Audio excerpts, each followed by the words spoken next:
샬롬 샬롬 샬롬 샬롬 샬롬. 하나님 사랑합니다. 여러분 주 안에서 사랑합니다. 사무엘하 17장 말씀이죠. 우리가 상황을 극복하는 그런 길을 살펴봅니다. 후세와 아히도벨의 계략이 나오죠. 17장에는 다윗의 아들 압살롬이 반악을 일으켜 아버지의 왕위를 찬탈하려고 하죠. 압살롬은 예루살렘에 입성해요. 다윗의 세력을 섬멸할 계획을 세웁니다. 이때 압살롬에게 붙은 책사 아히도벨이 압살롬에게 계책을 말하죠. 왕이시여, 제가 12,000명을 뽑아 오늘 밤 일어나 다윗을 쫓겠습니다. 2절에 보면 지금 다윗은 피곤에 지쳤을 테니 공격해서 다윗에게 겁을 주면 그와 함께한 모든 군사들이 달아날 것이다.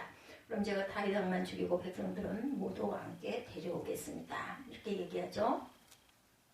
3절에 모든 백성이 당신께 돌아오게 하리니 모든 사람이 돌아오기는 왕이 찾는 이 사람에게 달렸습니다. 그리하면 모든 백성이 평안하리이다. 아니 압살롬과 이스라엘 장로들이 다 그 말을 옳게 여기더라.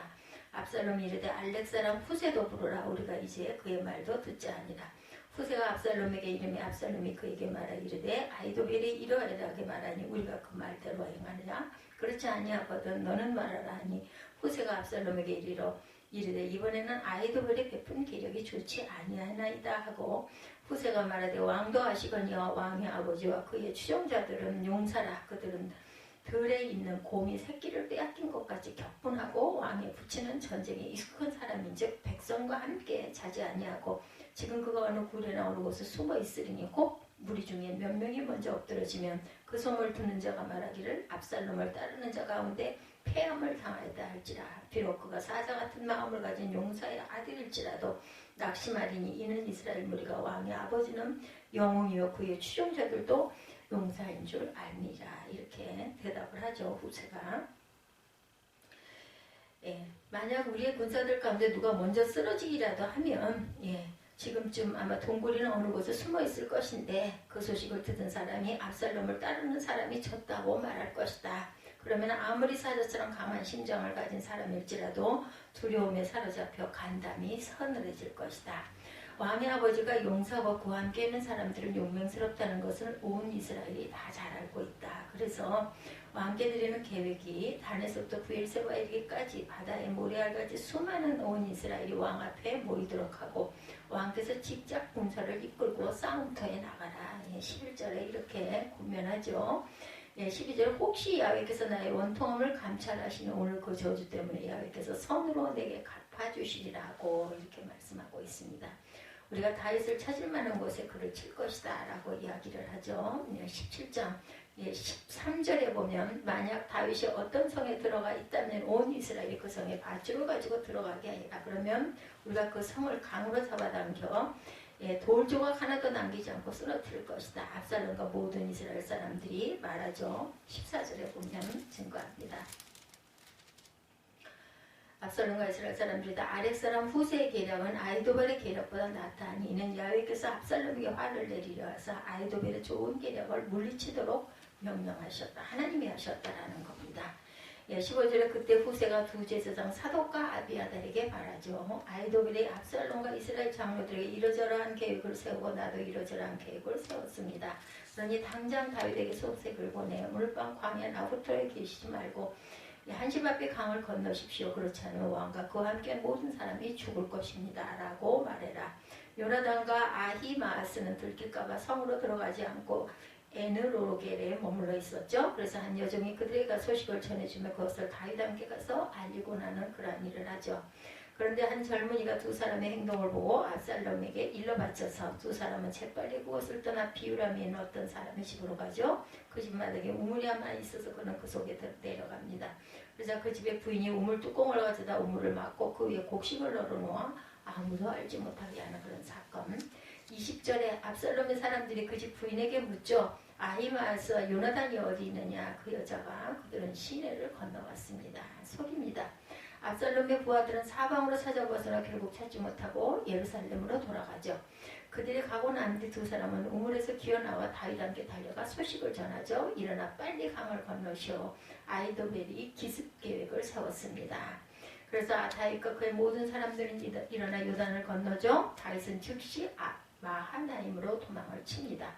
아이도벨은 자신의 계획이 채택되지 못한 것을 보고 나귀의 안정을 얹고 일어나 고향은 자기 집으로 돌아가죠. 그런 집을 정리한 뒤 몸에 달아 죽고 아버지의 무덤에 묻히게 됩니다. 한편 압살롬은 모든 이스라엘 군사들을 데리고 요단강을 건너 다윗을 추격합니다. 압살롬은 아마사를 대장군으로 세우죠. 다윗과 압살롬은 길르앗 땅에 각각 진을 치고 대치해요. 아버지와 아들의 싸움입니다. 이때 다윗에게 암몬 사람 나하스의 아들 소비와 암미엘의 아들 마길과 길르앗 사람 바르실레가 찾아와서 다윗에게 침대와 대야와 그릇을 가져오고 밀과 보리와 밀가루와 볶은 곡식과 콩과 팥과 볶은 물두와 꿀과 버터와 양과 치즈를 가져다 다윗과 그 일행에게 먹으라고 주죠.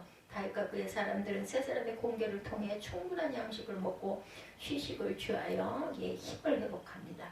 다윗은 압살롬이 반역을 일으키자 즉시 군대로 반란을 제압하려고 하지 않죠. 일단 예루살렘에서 후퇴하여 하나님의 뜻을 묻습니다. 그러니 모든 불행이 자신의 죄로 인한 것이라고 생각하고 통회하고 애통하는 마음으로 예루살렘을 떠나가죠. 압살롬은 피 한 방울 흐르지 않고 예루살렘을 차지하고 이스라엘 백성들도 압도적인 지지를 받습니다. 또한 다윗보다 훨씬 많은 숫자의 군대를 거느리죠. 그뿐만 아니라 그에게는 당대 가장 지혜롭다는 평가받은 아이도벨의 참모가 있었어요. 그러나 이러한 충분한 승리의 여건에도 불구하고 압살롬은 다윗을 제거할 수 있는 기회를 놓치고 몰락의 길로 걸어가게 됩니다. 오늘 내용 전체를 보니 반면에 다윗은 절체절명의 위기를 벗어나 왕권 회복의 길로 들어가죠. 압살롬의 쇠락과 다윗의 회복의 원인은 어디에 있었을까? 한마디로 말하면 하나님의 은혜입니다. 하나님께서 다윗과 함께 하셨고 다윗을 도우셨기 때문이다. 위기 상황에 있던 다윗은 하나님의 은혜로 위기를 극복하고 회복과 소승의 길을 걸을 수가 있죠. 이 기사는 우리에게 희망과 용기를 줍니다. 우리도 고난과 위기 상황이 있다 할지라도 하나님의 은혜를 간구하고 은혜를 체험한다면 다윗처럼 회복과 소생을 경험할 수가 있다. 다윗은 위기 상황에서 자신의 지혜와 능력을 사용하지 않고 하나님께 지혜를 구합니다. 하나님의 은혜를 간구하죠. 우리도 다윗처럼 하나님의 지혜와 은혜를 간구하는 그런 믿음들 되시기 바랍니다. 고난과 위기 상황이 있는 하나님의 자녀들에게 하나님이 주시는 은혜는 과연 어떨까? 첫째, 위기 때 기도하면 하나님이 지혜를 주신다. 하나님은 위기 상황에 있는 다윗에게 지혜를 주셨어요. 다윗은 예루살렘을 떠나갈 때 압살롬이 반역을 일으켰다는 소식과 함께 한 가지 더 불행한 소식을 듣습니다. 그것은 당대 최고 전략가인 아이도벨이 압살롬 편에 섰다 이런 소식이었습니다. 압살롬에게 아이도벨이 있다면 다윗은 압살롬을 도저히 이길 수 없다는 것을 알았기에 다윗은 엄청난 위기를 느낍니다. 그래서 다윗은 소식을 들은 즉시 기도하죠. 31절이죠. 사무엘하 15장 31절에 여호와여 원하건대 아이도벨의 모략을 어리석게 하옵소서. 하나님은 다윗의 기도를 들어주시고 다윗에게 하나님의 지혜를 주시죠. 다윗은 자기를 따라오겠다는 후세를 압살롬에게 보냅니다. 후세를 거짓 투항하게 해서 기회가 되는 대로 아이도벨의 모략을 무력화시키도록 하죠. 다윗이 후세를 압살롬에게 보낸 것은 절묘한 전략이었습니다. 하나님의 지혜였기에 가능한 거죠. 아이도벨이 다윗을 없앨 수 있는 완벽한 계획을 세워서 압살롬에게 다시 건의합니다. 그의 판단은 지금 다윗과 그의 일행들이 급히 도망치느라고 정신적으로 육체적으로 매우 피곤해 있기 때문에 기습을 한다면 반드시 승리할 것이다 라는 거죠. 더 이상 싸울 것도 없이 다윗의 일행들을 다치지 않고 데려올 수 있을 것이다. 다윗만 죽이고 아이도벨의 상황 판단과 전략은 아주 정확합니다. 아이도벨이 군사 1만 2천을 거느려와서 다윗의 일행을 급습했다면 승리를 했을 것인데 압살롬은 아이도벨의 모략을 흡족해 하면서도 곧장 실행에 옮기질 않았어요. 그는 후세에게 물어보겠다 말하죠. 후세는 아이도벨의 모략을 듣고 간담이 선을 합니다. 그는 마음을 가다듬고 압살롬에게 건의하죠. 결론적으로 아이도벨의 모략은 안 된다라는 겁니다. 후세는 그 이후로 다윗은 전쟁에 능한 사람이기 때문에 백성들과 함께 자지 않고 은신처에 숨어있기 때문에 쉽게 잡을 수가 없을 것이다. 또한 다윗과 함께하는 군사들도 유명한 사람들이었기 때문에 다윗을 잡을 수 없다 이렇게 얘기합니다. 만일 기습을 했다가 압살롬의 군사 일부가 죽었다는 소식이 전해지면 전체 사기가 꺾여서 기습작전은 실패로 돌아갈 것이다.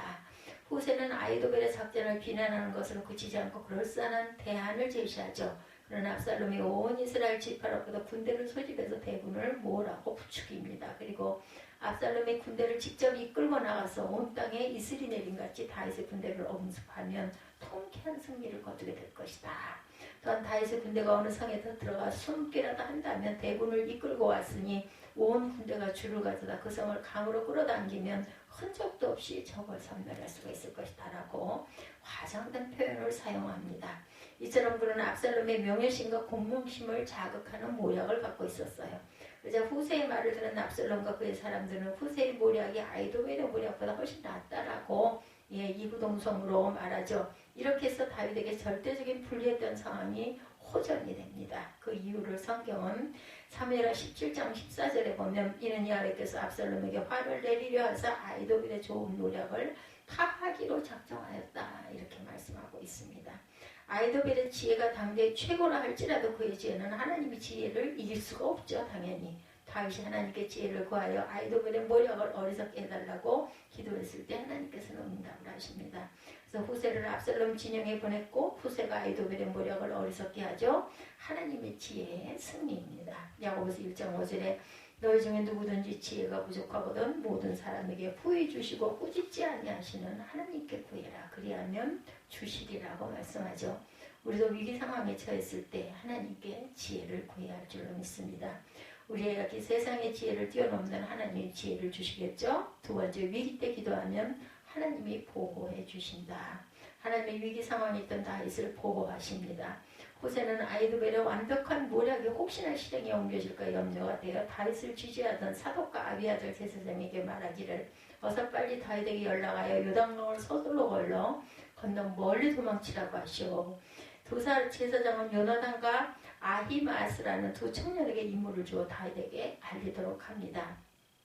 두 청년은 평소에도 은밀하게 다윗의 진영에 예루살렘 소식을 전하는 첩자의 역할을 했던 사람들이죠. 이날도 두 사람은 민첩하게 움직여서 다윗의 진영에 소식을 전하려고 출발을 합니다. 그런데 압살롬의 정보원에게 두 사람이 발각이 되고 맙니다. 압살롬은 군사를 보내서 두 청년을 체포하도록 하죠. 두 청년은 바울임이라는 마을의 한 집에 숨었어요. 그런데 그 집의 부인은 다윗을 지지하는 사람인지라 두 청년을 우물에 숨겨주고 압살롬의 군대를 따돌립니다. 두 청년은 신속하게 다윗에게로 가리 예루살렘 소식을 전하죠. 잠자던 일행을 깨워 다윗은 서둘러 요단강을 건너죠. 그리고 멀리 도망을 칩니다. 22절이죠. 다윗이 일어나 모든 백성과 함께 요단을 건널새 새벽까지 한 사람도 요단을 건너지 못한 자가 없었더라. 만일 두 청년이 압살롬의 군사들에게 붙잡혔다면 압살롬은 아히도벨의 모략이 옳았음을 뒤늦게 깨닫고 그날 밤 다윗을 기습해서 완벽한 승리를 거두었을 것인데 하나님이 두 청년을 보호하셨고 다윗과 그의 일행을 보호합니다. 이사야 41장 10절에 두려워하지 말라 내가 너와 함께함이라 놀라지 말라 나는 내 하나님이 됨이라 내가 너를 굳세게 하리라 참으로 너를 도와주리라 참으로 나의 의로운 오른손으로 너를 붙들리라. 하나님은 다윗이 위기 상황에 하나님의 은혜를 간절히 구했을 때 하나님의 의로운 손으로 붙들어 주사 안전하게 보호해 주시죠. 하나님의 은혜를 간구하는 우리에게 하나님의 보호를 베풀어 주십니다. 세 번째, 위기 때 기도하면 하나님이 공급해 주십니다. 하나님이 위기 상황에 있던 다윗에게 풍성한 공급을 베풀어 주십니다. 다윗은 아무 준비 없이 맨몸으로 예루살렘을 빠져나가죠. 그와 함께한 일행들은 얼마 가지 않아 목마르고 배고프고 지칩니다. 만일 압살롬이 기습을 해온다면 맞서 싸울 힘이 전혀 없었어요. 게다가 지쳐 고나게 잠을 자다 다급한 예루살렘 소식을 전해 듣고 황급히 일어나 밤새 요단강을 건너죠. 더 피곤하고 지친 상황이 됩니다. 이때 다윗의 일행에게 하나님이 보내신 도움의 손길이 등장하죠. 그들은 이스라엘 사람이 아닌 암몬 족속의 사람들, 암몬 족속에 재력이 있는 3명의 유력자가 많은 양식과 생필품을 가지고 온 거죠. 그 목록을 보면 다양합니다. 침대, 대야, 질그릇, 밀과 보리, 콩, 팥, 녹두, 꿀, 버터, 양, 치즈 이런 것들을 가져온 거죠. 즉시 먹을 수 있는 양식들. 다윗과 그의 일행들은 그 물품을 받아들고 정신없이 먹고 기운을 차리죠. 이제 어떤 적이라도 맞서 싸울 수 있는 용기와 힘을 회복합니다. 그 당시 이스라엘 백성들 중에 압살롬의 보복이 들어와 아무도 다윗과 그의 일행을 도우지를 못해요. 그래서 하나님은 이방 족속인 암몬 사람의 마음을 감동시켜 다윗을 돕게 합니다. 세 사람의 등장과 구호 물품은 하나님의 풍성한 공급입니다. 에베소서 3장 20절에 우리 가운데 역사하시는 능력대로 우리의 온갖 구하는 것이라 생각하는 것에 넘치도록 능히 하실 이에게 이처럼 하나님은 우리가 위기 상황에 처해 있을 때 하나님의 은혜를 간구하면 응답해 주신다라는 것. 예, 풍성한 공급을 허락하십니다. 이래서 하나님의 풍성한 공급을 경험하시는 저와 여러분이 되시기 바랍니다. 우리 가운데 역사하시는 능력대로 우리의 온갖 구하는 것이나 생각하는 것에 넘치도록 능히 하실 이에게, 예, 이처럼 하나님은 우리에게 하나님께 간구했을 때 온갖 구하는 것이나 생각하는 것에 넘치도록 역사하신다라는 것. 다윗은 절대 절명의 위기 상황에 하나님께 은혜를 간구합니다. 하나님은 다윗에게 응답하시죠. 하나님의 지혜를 주시고 하나님의 보호를 주시고 하나님의 공급을 주십니다. 다윗은 위기 상황을 극복하고 회복과 소생을 할 수가 있었어요. 하나님은 우리에게 동일한 은혜를 주실 줄 믿습니다. 중요한 것은 우리가 위기 상황 때 두려워하지 말고 하나님의 은혜를 구하는 기도와 믿음이 되시기를 주님의 이름으로 축복합니다. 그리고 위기 상황이 항상 옵니다. 또한 우리가 어떤 선택 기로에 있을 때가 있습니다. 하나님의 뜻을 구하시고 하나님께 기도하시고 하나님께 구하시는 믿음의 귀한 자녀들이 다 되시기를 주님의 이름으로 축복합니다. 기도하시겠습니다.